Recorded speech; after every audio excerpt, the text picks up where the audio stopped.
좋습니다. 오늘 그럼 하나님께서 주신 말씀 우리 살펴보도록 하겠습니다.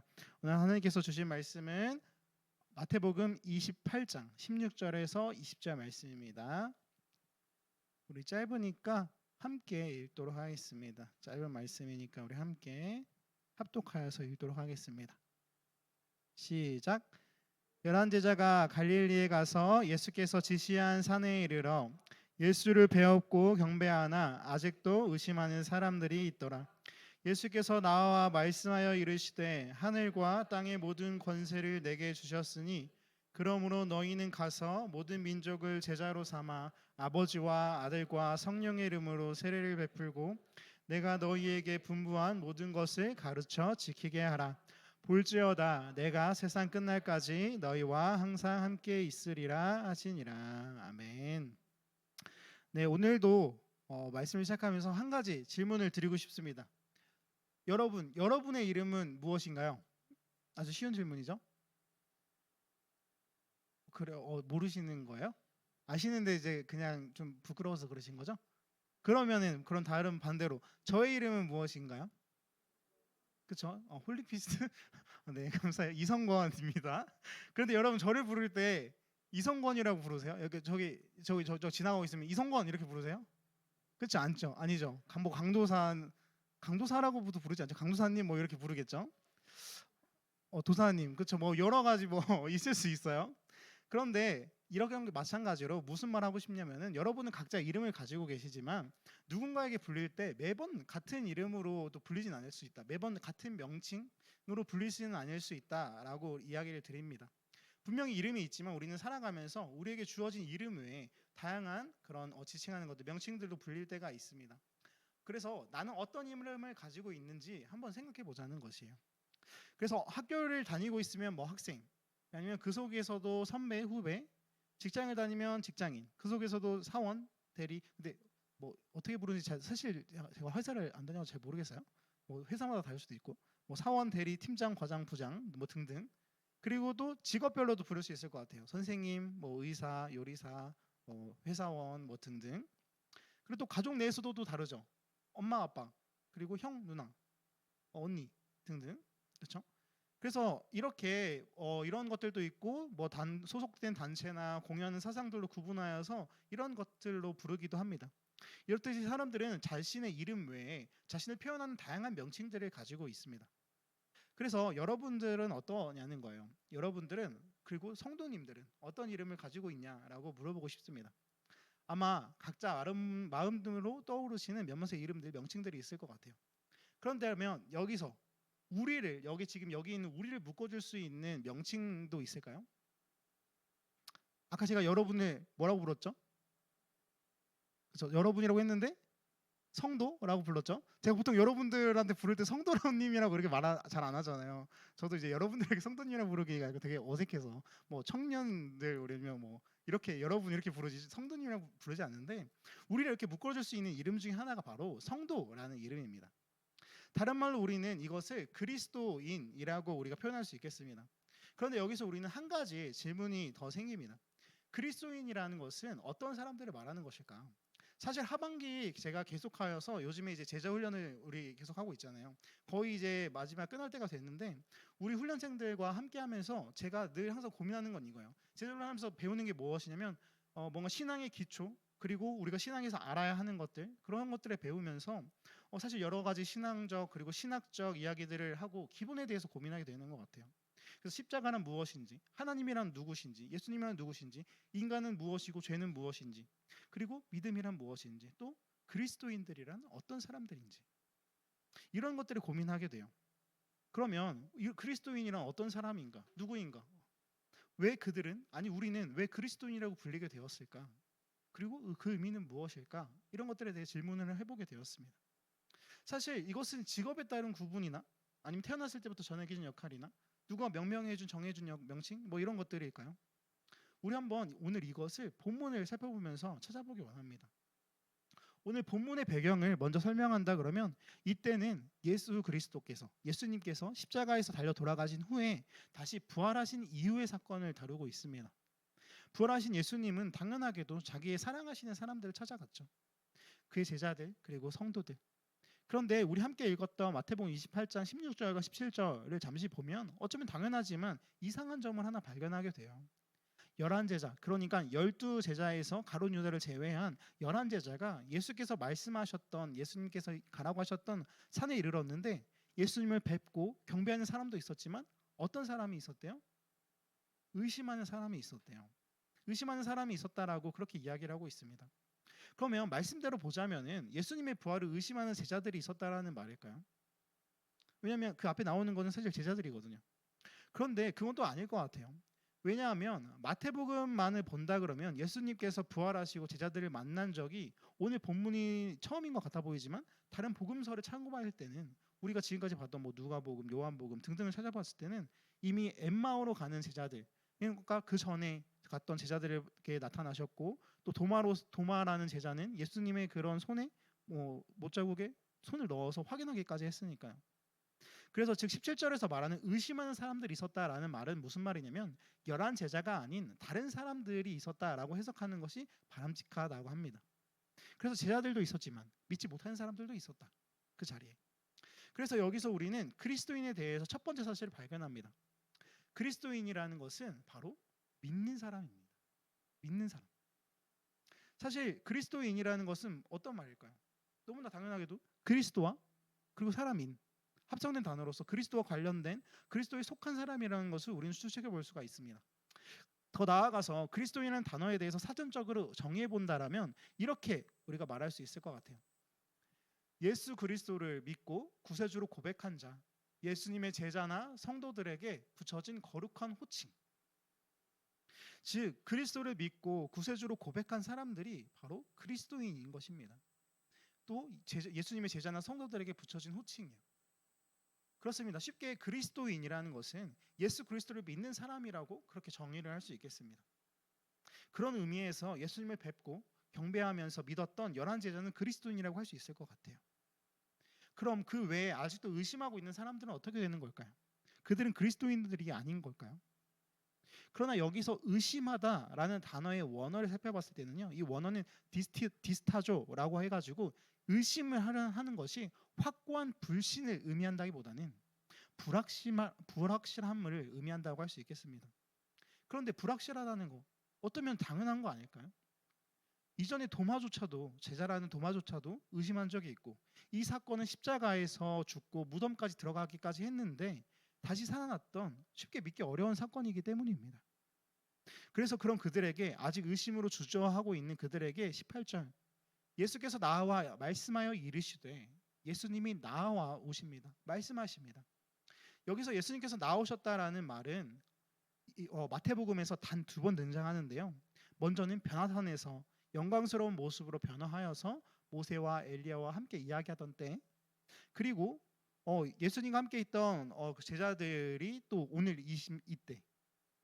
그래서 마태복음 17장 7절 말씀에서는 또 이렇게 이야기를 하고 있습니다. 예수께서 나와 그들에게 손을 대며 이르시되 일어나라 두려워 말라 하시니. 그래서 이때 예수님께서는 나와 그들을 안심시키시고 자기가 누구인지를 확증하십니다. 오늘 본문도 마찬가지라는 거예요. 오늘 본문도 마찬가지로 혹시나 자기가 보는 예수가 유령은 아닌지, 그리고 의심과 두려움 가운데 주저하고 머뭇거리고 있는 그런 사람들에게 나아가셔서 자기에 대해서 말씀하십니다. 여러분, 우리가 믿는다는 것에 대해서 중요한 것은요, 믿는 대상이 누구인지, 정체가 무엇인지가 중요합니다. 믿음직하지 못하면 믿어지지가 않으니까요. 그럼 예수님은 누구실까요? 그분이 말씀하시듯이 하늘의 모든 권세를 가지신 분입니다. 그 누구보다 믿을 만한 분, 인생을 드릴 만한 분이라는 것입니다. 그래서 우리는 여기에서 우리의 믿음의 근거를 발견합니다. 그리스도인이라는 것은 믿는 사람이라고 했는데 이 믿음의 근거 또한 우리가 잘나서 훌륭해서 믿는 것이 아니라 믿음의 대상인 모든 권세를 가지신 예수님께 있었고, 더불어서 그 믿음을 확증하시기 위해 나온 분도, 우리를 찾아오신 분도 바로 누구시다? 예수님이시다라는 거예요. 그래서 우리는 예수님을 믿을 수가 있습니다. 아니, 예수님을 믿게 되었습니다. 그렇다면 또 하나의 질문을 또 드려봅니다. 사랑하는 여러분, 그럼 여러분은 예수님을 믿으십니까? 그죠? 교회에서 이런 질문을 물어보기가 좀 그렇지만 예수님을 믿으십니까? 그죠? 믿으시죠? 끄덕끄덕 이제 하실 겁니다. 근데 그러면 다시 한번 물을게요. 정말 예수님을 믿으십니까? 정말이라고 붙으니까 조금 어렵죠. 좀 약간 이렇게 끄덕이가 약간 살짝 그죠? 머뭇거려지죠. 그러면 다른 질문으로 믿는다는 것이라는 건 그럼 무엇일까? 예수님을 그리스도로 믿는다면 어떤 것이 믿는 것일까? 우리는 이 믿는다, 믿음이라는 단어를 명확히 할 필요가 있습니다. 우리 함께 야고보서 2장 22절 말씀을 함께 읽어보도록 하겠습니다. 함께 읽습니다. 시작. 내가 보거니와 믿음이 그의 행함과 함께 일하고 행함으로 믿음이 온전하게 되었느니라. 우리는 여기서 그리스도인에 대해서 두 번째 사실을 발견합니다. 두 번째, 바로 그리스도인은 행하는 사람입니다. 따르는 사람입니다. 야고보서 2장에서 살펴보았듯이 성경에서 믿음과 함께 꼭 강조하는 것이 있는데요. 그것은 바로 행함입니다. 그리스도인이라는 것은 그리스도를 믿는 사람이자 그분의 말씀대로 따라 행하는 사람으로 그분이 말씀하신 것을 지키고 그분의 가르침대로 따르는 사람입니다. 본문 19절과 20절 상반절이 바로 그것입니다. 물론 많은 가르침들, 행하라고 하셨던 많은 말씀들이 있지만 특별히 오늘 본문 예수님께서는 부활, 즉 승천을 앞두시고 제자들에게 말씀하십니다. 부활 후에 승천을 앞두시고 제자들에게 말씀하십니다. 어떻게 보면 예수님께서 세상이 끝날 다시 오시기 전에 제자들과 그의 사람들에게 말씀하시는 것이기 때문에 얼마나 중요한 말씀, 꼭 필요한 말씀, 제자들에게 사람들에게 하고 싶은 말씀만 해주셨을 건데 바로 그것이 19절에서 20절 3번절이라는 거예요. 한번 봅니다. 그러므로 너희는 가서 모든 민족을 제자로 삼아 아버지와 아들과 성령의 이름으로 세례를 베풀고 내가 너희에게 분부한 모든 것을 가르쳐 지키게 하라. 사실은 너무나 유명한 말씀이죠. 우리가 너무나 많이 들었을 거예요. 지상 대명령이라고 할 수 있는 이렇게 이 이름 붙이기도 하는 이 명령은 사실 너무나 거대하고 쉽지 않아 보입니다. 왜냐하면 그리스도인 그 중에서도 제자들에게 하신 말씀이기 때문입니다. 그럼 나는 성도니까 제자 훈련을 받지 않았으니까 여기 제자라고 말하고 있잖아요. 제자 훈련을 받지 않았으니까 안 받고 있으니까 넘어가도 될까요? 아니겠죠. 교회 제자 훈련과 지금 받고 있는 우리 훈련생들에게만 해당되는 것이 아니라 그것과는 별개로 그리스도의 제자는 그리스도인이 나아가야 하는 방향입니다. 모두가 다 제자가 되어야 돼요. 오늘 예수님께서 하신 명령을 보면 한국어로 해석된 성경으로 찾아보았을 때 가서 첫 번째 가서 제자로 삼아 세례를 베풀고 가르쳐 지키게 하라라고 그렇게 기록을 하고 있습니다. 그래서 이렇게 보면 네 가지의 명령처럼 네 가지의 동사처럼 해석이 되는 것처럼 보입니다. 그런데 이것을 원어로 살펴본다면요, 사실 주동사 하나에 세 개의 종속 분사가 연결된 형태입니다. 즉 예수님의 명령의 주동사, 가장 주된 동사로 쓰인 것은 무엇이냐면 제자로 삼아라는 말입니다. 가장 중심이 되는 것이며 제자들에게 예수님께서 명령하신 사명을 의미합니다. 그러면 제자를 삼는 것, 제자란 무엇인가요? 제자라는 것은 우리가 알다시피 스승의 가르침을 받은 사람이라는 뜻을 가지고 있는데요. 더불어서 그 스승의 가르침을 계승하는 사람입니다. 제자라는 것은. 그래서 세상 가운데서도 누구의 문화에서 배웠고 스승이 누구인지 누구에게 사사받았는지를 묻곤 하는 것이죠. 여전히 그런 것들은 지금까지도 중요하기도 해요. 무슨 학파의 누구다, 나의 스승은 누구다, 스승이 그 사람을 구분해주는 하나의 기준, 신분이 됩니다. 따라서 그리스도인은 그리스도의 제자가 되어야 됩니다. 또 그리스도의 제자로 예수 그리스도의 가르침을 계승하여 오늘 19절 20절 말씀대로 제자를 삼으라는 가르침을 따라야 하는 것입니다. 다시 돌아가서 그럼 제자를 삼는다면 어떻게 삼아야 하는지 이 세 단계를 살펴보는 봅니다. 아까 말했던 먼저 가는 것입니다. 그리스도인 된 제자들은 가야 하는데 그 방향이 모든 민족입니다. 이것은 유대인 선교에서 이방인 선교로의 확장을 의미하는 것으로 우리 공동체의 확장을 이야기하고 있습니다. 우리 공동체, 하나님의 공동체는 그저 우리만 좋고 우리만 잘 살고 이런 것이 아니라 세상 속으로 그리고 우리 밖으로 더욱더 확장되어야 합니다. 확장되어 가야 합니다. 다음으로 세례를 베푸는 것입니다. 세례를 베풀 것을 이야기하는데 어떤 이름으로 세례를 베푸냐면 아버지와 아들과 성령의 이름으로 세례를 베풀 것을 말하면서 삼위일체 하나님을 강조합니다. 사실 이것은 추상적인 말이기 때문에 그리고 또 어려운 개념이기 때문에 어떤 뜻인지 세례를 주는 것이 무엇인지를 알아야 되는데요. 그것의 의미는 예수님께서 여셨던 새 언약의 공동체로의 초대입니다. 이 세례라는 것은 예수님께서 여셨던 새 언약 공동체로의 초대예요. 예수님이 제자들과 함께 지내시면서 나누었던 그런 친밀한 교제로의 초대라는 거예요. 그리고 마지막으로 가르치는 것입니다. 가르치는 건 무엇이냐면 이 가르친다라는 것은 사실 아무나 할 수 없습니다. 왜냐하면 일단 가르칠 수 있는 지식이 있어야 되겠고요. 그리고 아무나 가르칠 수 있나요? 선생님이나 교수님, 대학교, 대학원 왜 중요하냐면요. 이것은 학벌주의, 좋은 학교에 나오고 이런 것을 말하는 것이 아니라 어떤 학교에서 배웠고 그 학교에 인증하는 학위가 있어야 인정이 있어야 우리가 가르칠 수 있어요. 사실 우리가 누구에게 배우려고 그러면 그것을 보기도 하잖아요. 보잖아요. 즉 스승인 예수님의 인정이 필요하고 이제 가르친다라는 것은 그 가르침의 권리와 능력을 이양받는다라는 것을 의미하는 것입니다. 예수님께 그것을 우리가 가르침을 받았다면 그 권리와 능력을 이양받아서 우리도 가르칠 수 있는 거예요. 그렇게 더욱 스승 그리스도께서 분부하신 것 안에서 지켜져야 되고요. 그렇게 오늘 예수님께서는 그리스도인 제자들에게 그런 그리스도의 권세를 넘겨주고 계신 겁니다. 우리가 그리스도께 배웠는데 다른 것을 가르치는 것은 이상하잖아요. 그리스도께서 우리에게 알려주신 대로 주님께서 주신 우리에게 그 권세대로 가르치고 나아가야 하는 것입니다. 그 권세는 다른 무엇이 아니라 18절에서 아버지 하나님, 그러니까 예수님께서 아버지 하나님께로부터 받은 권세와 연관됩니다. 그래서 여기서 우리가 주님의 명령을 행하는 것에 있어서 아까 말했던 그 명령을 행하는 것에 있어서 두려워하지 않을 것도 바로 이 이유예요. 예수님께서 약속하신 바로 한 가지가 더 있기 때문입니다. 무엇이냐면 바로 그리스도인이라는 것은 함께 살아가는 사람이라는 것입니다. 사실 이 말이 무슨 말일까? 갑자기 좀 맥락이 없는 말은 아닐까? 한번 보면요. 20절 하반절입니다.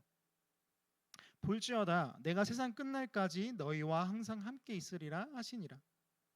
마지막으로 그리스도인은 함께 살아가는 사람이라는 것입니다.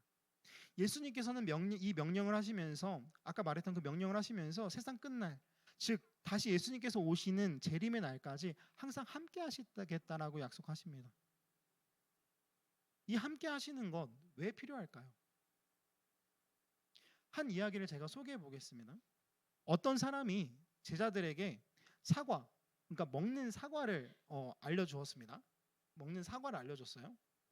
그래서 사과는 초록 사과도 있고 좀 더 익으면 빨갛게 된단다 이렇게 알려줬어요. 그래서 이렇게 깎아서도 먹고 이렇게 하면 토끼처럼 깎을 수도 있지. 뭐 그래서 이렇게 알려줬어요. 근데 선생님이 떠나고 제자들은 사과에 대해서 더 많은 사람들에게 자기가 배운 것을 알려줘야겠다라고 생각했어요. 그래서 흩어져서 사과에 대해서 가르치던 중에 가르침의 정신에 팔려서 어떤 중요한 약속에 늦게 된 사람이 있었습니다. 그래서 제자는 그 사람에게 가서 이렇게 말했습니다. 늦어서 미안하네. 이게 사과라는 것인데 내가 줄 것은 없고 미안하니까 이것이라도 받아주게. 그러자 그 사람은 이 사과를 받으면서 오, 이게 사과라는 것이구나 라고 했습니다. 그래서 집에 가서 이 이야기를 해주었어요. 오늘 그 친구가 나에게 잘못을 했는데 사과를 받았어. 사과라는 것은 누군가에게 미안할 때 미안한 마음을 전하는 것이 사과라고 할 수 있지. 그러자 그 얘기를 들은 아들이 경청을 하였고 어느 날 아들이 한 친구에게 어떤 잘못을 했던 때였습니다. 아버지의 말을 기억한 그 아들은 자신의 친구에게 사과한다면서 노트북을 건넸고 아들의 친구는 어떻게 사과를 이해하게 되었을까요? 네, 애플. 노트북을 사과로 알게 되었다는 거예요. 물론 엄청나게 과장된 이야기입니다. 그러나 우리는 세상의 많은 가르침 중에 이러한 경우를 꽤 많이 봅니다. 스승의 가르침이 계속 이어지면서 그대로 전파되는 것을 보기가 힘들죠. 어떠한 가르침은 스승이 죽고 나서 점점 가르침이 변질되어서 바른 길로 가고 있는지 잘하고 있는지 알 수 없습니다. 바르게 다시 잡아줄 스승이 없으니까요. 외롭고 힘든 길을 가야 될 때가 있습니다. 그러나 여러분, 가르침을 주신 분이 명령을 하셨던 분이 여전히 함께 하신다면 어떨까요? 내 옆에서 내 안에서 같이 사시면서 그 가르침을 계속해서 주시고 있다면 어떨까요? 우리의 주님은 그렇다는 거예요. 우리를 혼자 두지 않으십니다. 가르침과 명령을 하시고 이제 됐지? 알려줬지? 나 이제 간다. 너희들끼리 알아서 잘해봐. 이렇게 이야기를 하시는 게 아니에요. 항상 함께 하시겠다고 약속하셨습니다. 약속하셔서 그 가르침이 바르게 전해질 수 있도록, 그리고 너희화라고 아까 말씀하셨는데 예수님은 18장 20절에서 두세 사람이 주님의 이름으로 모인 곳에 주님이 계시겠다고 약속하셨던 것을 우리는 알고 있습니다. 두세 사람보다 더 많은 성도가 모인 여기에 지금도 우리 중에 계신 줄을 믿습니다. 그래서 항상 함께 하시겠다라는 그 약속은 멀리 나아가지도 않아도 됩니다. 넘어가지도 않아도 돼요. 마태복음 1장 23절 말씀이 한번 읽어보도록 하겠습니다. 보라, 처녀가 잉태하여 아들을 낳을 것이요 그의 이름은 임마누엘이라 하리라 하였으니 이를 번역한즉 하나님이 우리와 함께 계시다 함이라. 이것이 바로 예수님께서 마태복음 가장 첫 복음서에서 약속해 주시던 말씀이라는 거예요. 함께 하겠다라는 말이 처음부터 끝까지 이루어지고 있습니다. 마태복음 가장 첫 번째 시작된 하나님이 우리와 함께 계시다 하는 이 임마누엘의 약속은 가장 마지막 날, 마지막 절, 내가 세상 끝날까지 너희와 함께 있으리라, 항상 함께 있으리라 하는 이 약속으로 계속 이어지고 있습니다. 이 임마누엘로 마칩니다. 그렇게 그리스도인은 시작과 끝, 지금도 여전히 주님과 함께 살아가고 있는 것입니다. 이제 말씀을 맺어보도록 하겠습니다. 우리는 우리의 삶 가운데 내가 가진 이름 외에 참 다양한 이름으로 불리고 있습니다. 학생, 형, 아니면 누나, 아니면 대리님, 과장님. 그리고 우리는 또한 함께 그리스도인이라는 이름으로 불리고 있습니다. 그런데 우리는 우리에게 물어봐야 돼요. 우리는 정말 그리스도인이 맞나요? 그 이름에 담긴 소망을 이해하고 그렇게 살아가고 있나요? 그저 교회를 다니고 헌금을 하고 성경을 읽는 사람이라서, 찬양을 부르는 사람이라서 그리스도인이라고 불리는 것이 아니라 정말 이 시간 나를 위하여서 찾아오신 그 은혜로 주님을 믿는 사람으로, 믿음의 소망을 가진 사람으로, 또 그렇게 믿는 것으로 그치는 것이 아니라 주님이 주신 그 가르침, 제자를 삼으라는 그 가르침을 계승하여서 가르침대로 따라 살아가는 그 소망이 우리에게 있느냐는 거예요. 우리가 그것을 따라 살아가는 우리가 되길 원합니다. 참된 그리스도인으로 우리가 살아가길 원합니다. 그리고 그럴 때 우리에게 그 무엇보다 우리에게 결코 변치 않을 소망이 있습니다. 그것은 바로 주님이 함께 하시겠다라는 그 약속, 임마누엘의 소망의 약속입니다. 주님은 이전에도 그리고 지금도 여전히 우리와 함께 하십니다. 가르치고 계시고 동행하십니다. 죽은 다른 신들의 종교와 같지 않고, 죽은 가르침과 같지 않고, 언젠가 변질될 그런 가르침과 같지 않고 여전히 살아계셔서 나와 함께 오늘 하루를 살아주실 줄을 믿습니다. 아멘. 사랑하는 우리 세우신 청년부 여러분, 임마누엘의 하나님이, 그리고 그 하나님과 함께 정말 참된 그리스도인으로 살아가는, 그리고 그렇게 매일 걸어가는 우리 모두가 되기를 간절히 소망하며 축복합니다. 아멘.